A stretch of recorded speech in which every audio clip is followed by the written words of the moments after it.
Go. Go. Hello and welcome back. My name is Charlie Mason. And I'm Charles Iverson. Welcome back to the Charles Squared podcast and Merry Christmas. Yeah, Merry Christmas, Happy Holidays to everybody out there. We're going to be exploring some past 2020 projects and some upcoming 2021 movies and series that are going to be released in the coming year, in the coming new year, just to kind of celebrate the end of 2020 and welcome 2021. So, Charles, you want to get us started? Absolutely. So, taking a look at 2020, not too many notable projects, but probably the most notable is season 2 of The Mandalorian. That got a lot of people hyped. Yeah, and then we had the release of Hamilton the musical on Disney Plus this summer. That was also a pretty big event. And after a gap of many years, The Clone Wars, a popular Star Wars series, finally got its 7th season on Disney+. Yes, and we saw the release of the Sonic movie earlier in the year. To cap the year off, we got one last big blockbuster, Wonder Woman 1984, which was supposed to come out over the summer, but it got a Christmas Day release, and I saw it. I gotta say, it's fantastic. And we're going to be doing an episode about that in the coming weeks, so stay tuned. All right, so the structure of this podcast, we talked about it. We thought, what would be best for our viewers? What kind of movies do we want to talk about? What kind of television shows do we want to review? And we put our minds together and came up with a list of the top 8 superhero-themed projects being released in 2021. Right, yeah, so we actually had a huge list of stuff we wanted to cover, but it's a lot, so we had to narrow it down to 8. And yeah, pretty much all of them, except for one, are superhero-themed, but that's just the way it turned out with what's coming in the next year. But don't worry, we've got a YouTube-exclusive video coming out that will cover more of the stuff on our list. Yeah, we're also going to be looking at some not so Marvel Star Wars based films just to broaden the perspective of some of our listeners. So I think we're going to start it off. I'll start it off with number 8, the Suicide Squad movie, which is it's going to be released in theaters and on HBO Max August 6th, 2021. And we're going to be seeing some returns from Margot Robbie as Harley Quinn, Jared Leto as the Joker, and we're also going to be seeing some familiar but new faces. Idris Elba will be not reprising, but John Cena and Pete Davidson will all be starring. So the plot of this new film, let's just hear what it's about. Imprisoned convicts from Task Force X are sent on a new sentence mission to the South American island of Corto Maltese to destroy... Charles, how do you pronounce that? Let's try it. Jotunheim. It might be... So, Jotunheim.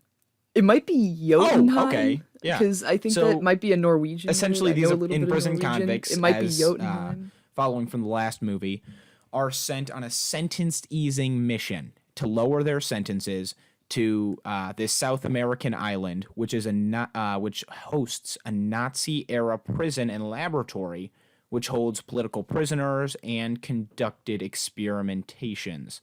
So the director of this film, they kind of bounced around a little bit, but they settled on James Gunn, and he looked at the original Suicide Squad film, and he was like, that's great, but what if we tried something different? And he kind of shuffled through the 1980s comics and wanted to introduce more characters and broaden the character platform of DC. And rather than focusing on the narrative introduced in the previous film, he kind of brought up these characters left in the past and is introducing them in this new version of a popular film, and hopefully top 8 of the 2021. I certainly hope projects. so. What I really like about this is it seems like James Gunn is doing what he did with Guardians of the Galaxy, where he took these lesser known, obscure characters and is trying to make them really cool. Exactly. Moving on Exactly. to number 7 on our list, which is the Snyder Cut of Justice League.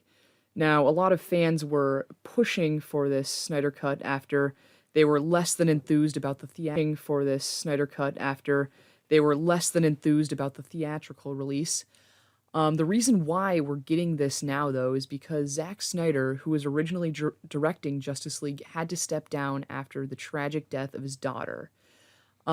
So we are going to be getting some new stuff in this version of the film. Actually, a lot of new stuff. The length is now 4 hours, and I believe the original theatrical release was less than 2. Included in the new stuff we're getting is a new big villain. We're still having the old villain Steppenwolf, but we're getting a new bigger villain alongside him, Darkseid, who's from the DC Comics. We're also getting a cameo, it sounds like, from Jared Leto's version of the Joker. Also, no footage with the Red Sky will be in this cut.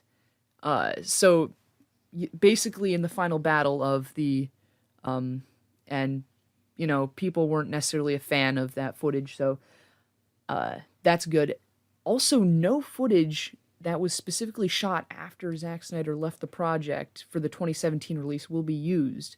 So I think a lot of people are going to be happy about that. Superman will be wearing his black suit in this cut of the film. There will be more Flash and Cyborg. A lot of people were disappointed with the lack of character development for those characters. Iris West will also be introduced as a love interest for Flash. And this will be released onto HBO Max in March of 2021. So this will not have a theatrical release, but, corporations got to push for people subscribing to their streaming services. Yeah, and I'm actually really excited about this film because Zack Snyder, he said in a press conference that while it is 4 hours, they're going to have two options when releasing this on HBO Max.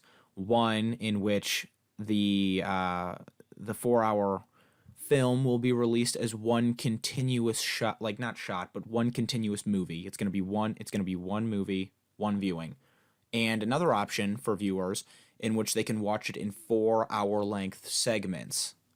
Internationally, it's going to be a global release. And I think it's just going to be one of the best projects of 2021. I think this is up there for me, one of my favorites. So, all right, now I'm going to move it on to number 6, WandaVision. What the heck? I mean, it very confusing concept just from the trailer alone. What is happening? Is Vision alive? They have kids now. Okay, here's the deal. So reports claim that Wanda somehow creates, or as sources so lovingly put it, magics these kids into her life with her powers, and it's I think it's teased that these children will grow up to be the Avengers known as, is it Wiccan and Speed? Yeah, those are characters from Marvel Comics. Yeah. It's possible this show might take that Which would direction. be very interesting and moving into more of Phase 5 of the MCU. But it's going to travel through different times and genres of what seems to be American television. There's a series of posters surfing through the internet right now that show the couple in different television sets with different wallpapers behind them, accurately representing the different time periods that they seem to be traveling through. And I'm still not sure how they're going to, quote unquote, bring Vision back to life, but there's a lot of unanswered questions that will be answered. January 15th, 2021, first release on our list. It's going to be coming to you on Disney Plus. So I'm excited about this. How about you, Charles? Yes. Oh my gosh. I am super excited for it. I mean, mainly just to find out what the heck is going on here. I mean, it's crazy. All the footage we've seen just looks insane. The posters you mentioned, like, what is going on with those? Hopefully, I don't know. Hopefully all of our questions will be answered soon. It's crazy. Yes. Now we'll move on to another project that's slated for Phase 4 of the MCU. Originally supposed to be the first project for Phase 4 of the MCU, now pushed back to May 1st, 2020. It's, 2021. It was supposed to be May 1st, 2020, I believe, set after 2016's Captain America Civil War. And in this film, Natasha is going to be on the run from the government following the clash over the Sokovia Accords. That will lead her to reunite with her quote-unquote first family. That's going to be made up of Yelena, Alexei, and Melina. I hope I pronounced all of those right. And she'll attempt to wipe out some of the lingering red from her ledger in the form of her haunted past. So she was an assassin for the KGB, I believe. That is her backstory until she defected and started to work for S.H.I.E.L.D. So I think this could be very interesting to see her going back to, probably going back to Russia at some point during this film. Yeah. Russia at some point during this film. Yeah. Yeah. Yeah, I think that's where it takes place. Yeah. And some much needed character development, not character development. Right. I think but they kind have of done a lot of backstory. character development with her already. But yeah, it will be cool to develop her backstory a little more. Sorry, hold on. I do want to say real quick. All right. I accidentally said May 1st, 2021. Oh, yeah, it's you're actually good. May 7th, 2021. Right. And it's just going to be releasing in theaters too. That's also safe to mention. Because a lot of projects are going to be releasing on different streaming services. This is going to be released in theaters first. So, number 4, Soldier. So where did we leave off with these two? This is post-Endgame, obviously. No more Captain America. We see in the trailer Sam training with Cap's shield.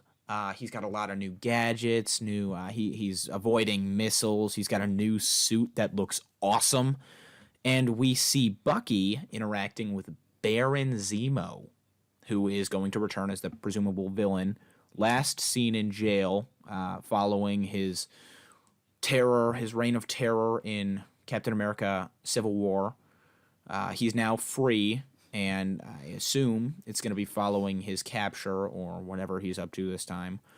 Just a note, Sharon Carter will be joining the Falcon and the Winter Soldier as one of their prominent cast members, because the last time we saw her was after Peggy Carter's death. And, hopefully we figure out what she's been up to, because she was a very... Yeah, I was expecting them to do more with her. I think they were planning to do more with her in Endgame, but then they just didn't have the time for it. Yeah. So here's the plot. This was released from Disney Plus, a statement. Following the events of Avengers Endgame, Sam Wilson, the Falcon, Anthony Mackie, and Bucky Barnes, the Winter Soldier, played by Sebastian Stan, team up in a global adventure that tests their abilities and their patience in The Falcon and the Winter Soldier. The all-new series is directed by Cary Skogland. Malcolm Spellman is the head writer. Okay, and this is going to be released on Disney Plus March 19th, 2021. Yes, very excited for that. Yes. It's coming pretty soon, too. Yeah, it is. Yeah. Okay. Our next project is something that was announced very, very recently. Hopefully you've already heard of it. The Book of Boba Fett. This was announced to be coming out December of 2021 during the post-credits scene of the last episode. It'll star Tamura Morrison as Boba Fett and Ming-Na Wen as Fennec Shand. This series will be set within the timeline of The Mandalorian, so a few years after Return of the Jedi, but well before The Force Awakens. Not much is known about this series yet. However, we do know from the post-credits scene that Boba Fett will return to Tatooine, and he'll actually take the throne at Jabba's palace. And maybe that means he'll take over the Hutt crime syndicate? We don't really know, but I think this will be really cool for his character. Definitely, definitely. So that release date is we already said December 2021. Oh, yes, it On is Disney on Plus, Disney right? Plus. Right? Disney Plus. Yeah. Okay, great. Ooh, down to the top two. Now these were very difficult choices. There was a lot to choose from, but we narrowed it down to what you guys we believed would be most interested in. So number two, Loki, the series. So this release date is set for May 2021 on Disney Plus, and it's set in an alternate timeline. So the show follows the version of Loki that took the Tesseract and teleported after the Battle of New York during the time heist. So after Tony Stark kind of fumbled the Tesseract around, and not messed up. Yeah, he messed up the mission. Yeah, yeah. After he messed up the mission in Endgame and was forced to return all the way back to the laboratory back in the earlier 20th century, Loki got away. He took the Tesseract and just left. And that timeline was never properly restored. So we know it was never properly restored. Right, it couldn't have been because the Tesseract It could not have, yeah, because that has place. During that, where Loki ends up, we're not sure. The trailer points to him showing up in a desert somewhere, but that's to be announced. But the Time Variance Authority will play a big role in this show. The Marvel Comics, this is a big group of quote unquote time cops trying to catch Loki, I assume. Owen Wilson plays an agent for this group. That's going to be exciting. Thor and Heimdall may be involved in some way, as they were referenced in the trailer. So from the trailer, it kind of seems like Loki might be hopping to multiple different timelines. I hope. Yeah, I mean, you can kind of see in one of the shots in the background, like New York is a complete wasteland. I can't imagine that's the main timeline of the show. I mean, so it's going to be very interesting to see that. But how it would have played out if they messed up. Like, what would have happened? Yeah. Yeah. So it's going to be an interesting twist. And I think we're going to move on. Charles, take it home with our number one. Yeah, so speaking of alternate timelines, Spider-Man 3, not the other Spider-Man 3, but the upcoming Spider-Man 3 looks like it's going to be exploring the multiverse. The cast includes, reportedly, Benedict Cumberbatch as Doctor Strange, Jamie Foxx back as Electro, Alfred Molina as Dr. Octopus, Kirsten Dunst as Mary Jane Watson, and Andrew Garfield back as the Amazing Spider-Man alongside Emma Stone, who played Gwen Stacy in the Amazing Spider-Man movies. Tobey Maguire will also return as the OG big screen Spider-Man. We have no idea. We don't really know what the heck is going to happen in this movie. Idea. I mean, it's anyone's guess. We're expecting a trailer release sometime before the new year, in June or July when the movie was announced. Sony and Marvel kind of said, okay, we're going to be releasing a trailer in December. Well, it's December 30th, so you've got 2 days to keep your promise. Yep. Maybe they'll release it on New Year's Eve right before midnight. Who knows? That was a prediction we had earlier. Maybe before the countdown or something, they put it on a big screen, and it's kind of like a Super Bowl halftime commercial, a big release globally, which would be very interesting. And I just want to we've got a couple minutes left. I just want to take a little bit of time, to discuss with you, Charles, what you think is going to be happening in this movie. So what are some of your predictions right off the bat? What do you want to see? What do you think is going to happen? Go. Okay. So Tom Holland's movie, he'll be the main Spider-Man of the movie. I don't think it'll focus too much on the other Spider-Man, I should say. However, I do think that they will take a little bit of time to maybe close up some loose ends that the other movies didn't really take the chance to explore, because Spider-Man 3 from the 2000s was initially going to have a Spider-Man 4 sequel, but that never happened. The Amazing Spider-Man 2 was initially, I think, supposed to have 2 more sequels that never happened. So there's a lot that remains to be explored, and I hope they close up those ends. Maybe, Tobey Maguire's Spider-Man will be alone and divorced, maybe a little bit overweight, because at the end of Spider-Man 3, he wasn't really in a good place with Mary Jane anymore. Maybe Andrew Garfield's Spider-Man will be investigating his dad a little more, because that's where he left off in The Amazing Spider-Man 2. That's what I think will happen. Yeah, I just want to see some very specific shots. Obviously, the movie's already filmed, but I'm hoping. Right. I mean, I think they're still filming it. You could send in But requests. I'm hoping. Yeah, we'll see. We'll see if Sony and Marvel want to hear what I have to say. This is it. So I want to see, kind of a beginning lighthearted scene, kind of like the beginning of Guardians of the Galaxy, the original one, where we see Peter Quill kind of rocking to some music as the credits are going. Just a lighthearted, kind of funny scene. I kind of want to see something like that going through the life of Tobey Maguire as, Peter Parker.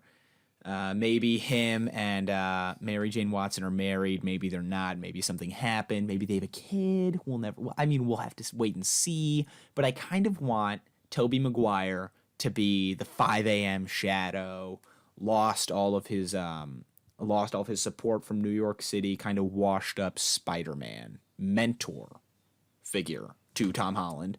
And then I want fully played out, not a comical way, but kind of like a cool, funny kind of way. Because we were left off with Andrew Garfield swinging the manhole top, going full speed at the Rhino, and it stopped. And I think it would be hilarious if while swinging the manhole pot, Andrew Garfield just destroyed the Rhino in one hit and became this huge hero of New York City, and we kind of see the alternate Tobey Maguire versus Andrew Garfield, loved by New York City, forgotten by New York City, and then we see the middle Tom Holland. Yeah, I'm glad you brought that up actually, because I'm glad you brought that up actually, because that's the other thing. Like, where is his support gonna be during this movie? Because he was, the villain of the last movie just came out and said, he's Spider-Man, he's the real bad guy here. But do you think people are gonna actually believe him? I don't know. I think that it's gonna be pretty torn. I think there's gonna be people who believe him and people who don't. I feel like Gyllenhaal's character kind of became a heartthrob for the world you're right. During He's Spider-Man like the replacement for Tony Stark in their eyes. Yeah. And Spider-Man, we don't know how big he is in the eyes of the global community during his specific timeline. Gyllenhaal seems to be more recognizable, more famous. So I think it's going to involve. Yes. Yeah, So just I think you're right. for the listeners, So Charles and I, that was our. do you now let want me to go move through it one on more to time. So our our top 8 individual list of rankings? upcoming films and productions. Number 8, The Suicide Squad. Number 7, The Snyder Cut Justice League. Number 6, WandaVision. Number 5, The Black Widow movie. Number 4, The Falcon and the Winter Soldier series. Number 3, The Book of Boba Fett series. Number 2, The Loki series. And number 1, Spider-Man 3, which I forgot to mention, is going to be released December 2021 as of right now, correct? Okay. Yeah, you never know.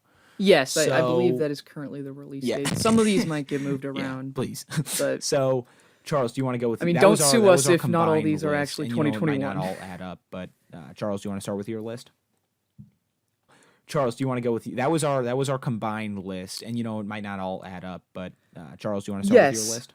Okay, so first of all, both of our lists are drastically different, just so the listeners know. Number 8, I had The Suicide Squad. Just because, I'm excited for it, but, I feel like out of all the things on the list, it's maybe not the most exciting. Number 7, I had Black Widow just because, I mean, we already know a lot about that character. I don't know if there's actually that much left to be explored, although it will be cool to see her backstory fleshed out a little more. Number 6, I have Falcon and the Winter Soldier because I think that'll definitely be a really cool. I'm not interested in those characters as much as I am some of the other characters we have on this list. Number 5, I have the Snyder Cut of Justice League.